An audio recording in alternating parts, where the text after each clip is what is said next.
What's up guys, BST here, back with you guys again to bring you another video. Just as a heads up, sorry if I sound a little sick. I do have like a little stuffy nose going on, but other than that, my voice shouldn't be too different. And obviously, as you can tell by the thumbnail and the screen up right now, I'm going to be bringing you my personal top 10 up-and-coming NFL quarterbacks for the 2016-17 season. Now, my individual personal criteria for what I consider to be an up-and-coming quarterback is any quarterback that's been in NFL for any period of time but just hasn't seen a large amount of success, like a little bit of success here and there, and alright stats, but nothing really too crazy, and they're going to be doing good next year. And so basically it doesn't matter how long they've been in the league, it's just me personally guessing the quarterbacks that I think will be doing the best next year, like having career best seasons. So seasoned great players such as Tom Brady, Aaron Rodgers, Drew Brees, Phil Rivers, you know what I'm trying to say here, just not really rookies, but just players that quarterbacks that usually don't do amazing, but are going to probably have career best seasons. But without a doubt, let's get right back into this video. So let's start off with my personal number 10. I have Brock Osweiler on the Texans. Now, Brock Osweiler did start a few games with the Broncos because of Manning's injuries, and in those few games he did show that he could perform pretty well. He beat the Patriots and he didn't throw too many picks. He looked alright, and overall he wasn't too bad. Now, going over to the Texans was, I wouldn't say unexpected, but kind of odd that he would go to a Texans team. I thought he would be going to a weaker team, but that's besides the point. If he's able to get good chemistry with his wide receivers, DeAndre Hopkins and who I believe is Nate Washington, this team will be able to do really good on offense with him because he is very capable of putting up good stats and throwing good accurate touchdown passes, which DeAndre Hopkins is great at doing. Moving on to my number 9 pick is Andrew Luck. Now, you may be wondering why I have him on this list at all, or you may be wondering why I have him on this list so low. Now, Andrew Luck is just kind of, it's either you like him or you hate him, or not really hate, just you don't believe in him. So Andrew Luck as an individual has a lot of skill, but due to his injury last year, he obviously did not play very much whatsoever. And personally, I don't think that Andrew Luck is really worth all the hype he's supposed to be living up to. He hasn't been performing very well in any of his seasons he's played in the NFL. He was alright in the playoffs a few years ago, but besides that, overall he wasn't that great. His touchdown to interception ratio wasn't that great either, and the only reason why I have him on this list is just because of the overall skill that this offense can potentially bring out this next season. And if Andrew Luck stays healthy, you know, he might be able to have a career best season here. So number 8, I have Marcus Mariota. Now, Marcus Mariota is obviously very, very young in the NFL and has a big career ahead of him if he continues to improve, and I believe that he's going to improve a lot next year. So I think you should look out for him, specifically because of his passing game will be improving, in my opinion. He has got great targets, Dorial Green, Beckham, Knight, the Cluster. These are all guys that have been shown to be very diverse in their playing style and very able to catch the ball, you know, run with the ball, obviously all those different things that you need in a wide receiver to get things done. And I believe that Marcus Mariota improving his passing game will be a huge help to the Titans offense, specifically because they've usually been involved around the rush game. Obviously, Marcus Mariota, one of the best rushing quarterbacks in the NCAA a few years ago, and still one of the best rushing quarterbacks in the NFL last season. And I believe that if the Titans can focus around Mariota and try and build this game up, they'll be able to do really good. Well, not necessarily really good because they still have work to be done, but pretty good next season. My number 7 pick is Carson Wentz, sorry. I have Carson Wentz at number 7 because I believe that this Eagles team doesn't have the best of wide receivers at the moment. Obviously, why don't I keep wanting to say Kirk Cousins? Obviously, Carson Wentz has good skill as an individual that he showed in college. However, it's just the wide receivers is the only question mark I have. I don't know how good these wide receivers are going to perform. I know Carson Wentz as an individual is really good at running and passing.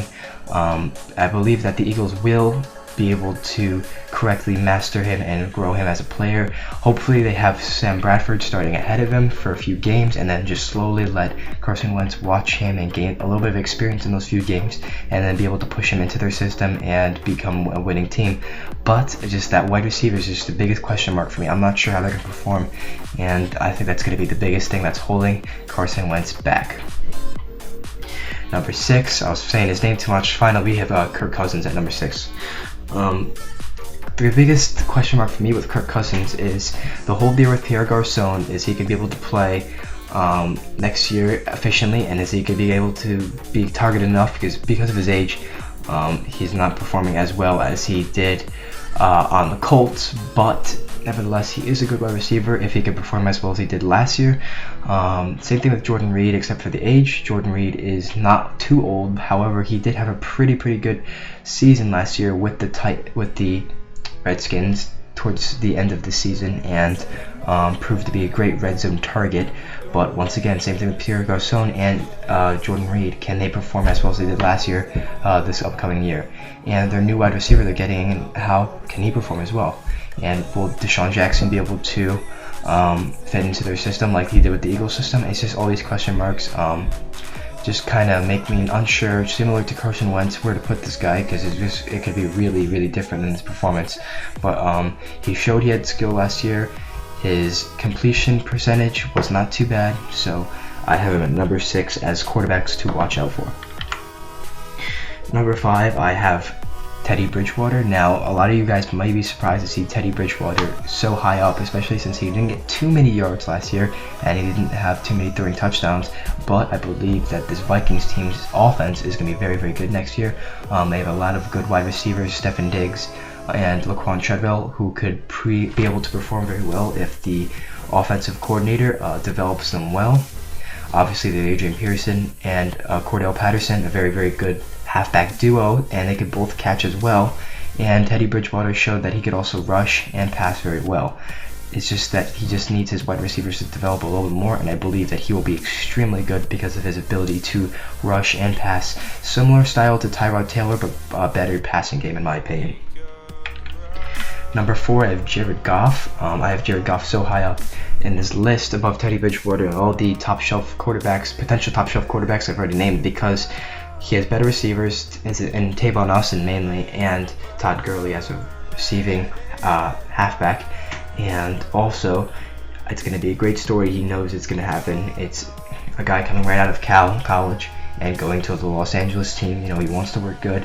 He showed that he is good in practice, and I think that he may be able to be the new face of this franchise, him and Todd Gurley, for the upcoming years. And obviously this guy is really good overall. He could run, he could pass extremely well, and Cal, he didn't have amazing wide receivers, but he was able to get amazing stats, which is why he went first overall. So how can you have this guy lower than 5th place on this list? So that's why I have him at 4.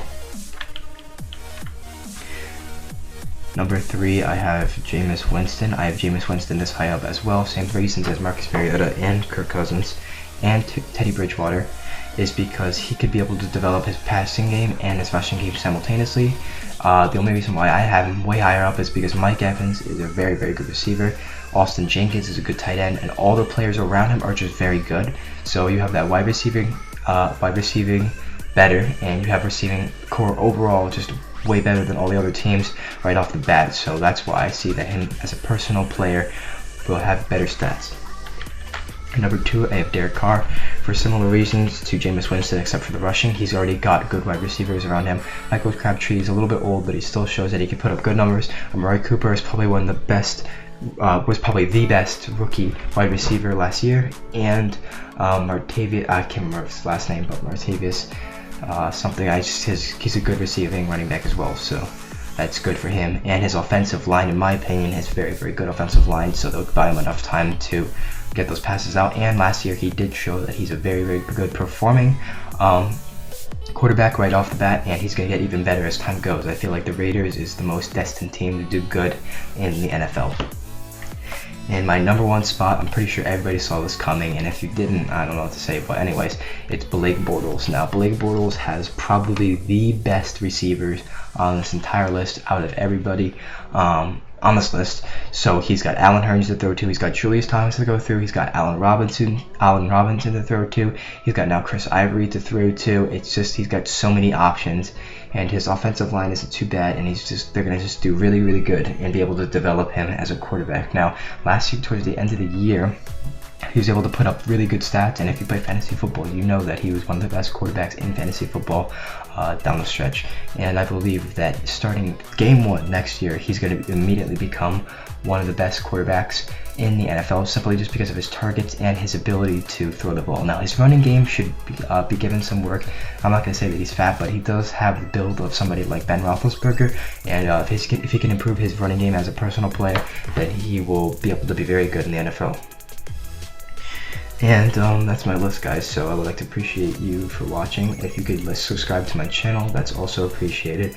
I have more videos up and coming, more lists. I have a few more lists in mind, a few more schedule predictions in mind. So just, yeah, if you guys could just subscribe and stay tuned, you're going to be seeing a lot more content on the NFL and the NHL, good quality content that I'm trying to improve every single video. So thanks for watching, and I'll see you later.